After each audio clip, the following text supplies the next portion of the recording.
বন্যা ভয় নয়, ভাঙন আতঙ্কে আতঙ্কিত গোপালপুরবাসীরা। বর্ষায় মরশুমে বেশ কয়েকদিন ধরেই গঙ্গা ফুলে ফেঁপে উঠেছে। মুহূর্তের মধ্যেই জমি গঙ্গবক্ষে তলিয়ে যাচ্ছে। মালদহের মানিকচকের ভূতনি এলাকায় কোশি ফুলহারের তাণ্ডব শেষ হতে না হতেই গঙ্গা নিজের ভাঙন লীলা দেখাচ্ছে গোপালপুরবাসীদের। গোপালপুর অঞ্চলের কামালতিপুর, ঈশ্বরটোলা, সহবটোলা, উত্তর ও দক্ষিণ হুকুমত টোলায় দিবানিশি ভাঙন হচ্ছে। এর মধ্যে কামালতিপুর ভাঙনে বেশি জর্জরিত। কামালতিপুর এলাকা মানিকচক ব্লকের শেষ প্রান্ত। জলস্ফীতি বন্যায় ভয় দেখাচ্ছে। কামালতিপুর গ্রাম থেকে প্রায় 100 খানেক মিটার দূরে গঙ্গা নিজের ভাঙন লীলায় মেতে উঠেছে। স্থানীয়দের রাতের ঘুম উড়ে গিয়েছে।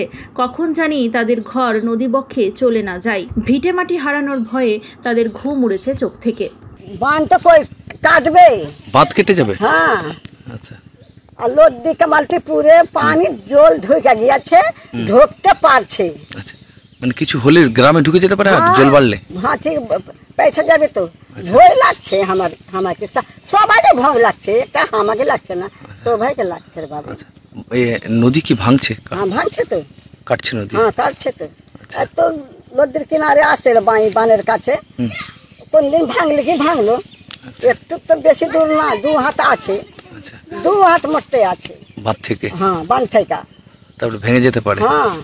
আচ্ছা, বলছি কি কি মনে করছেন কি এই নদীর জল গ্রামেও যেতে পারে? আপনার হ্যাঁ, যাইতে পারে, পারবে, চলে যাবে। হ্যাঁ চলে যাবে। জল কি বাড়ছে? বাড়ছে তো।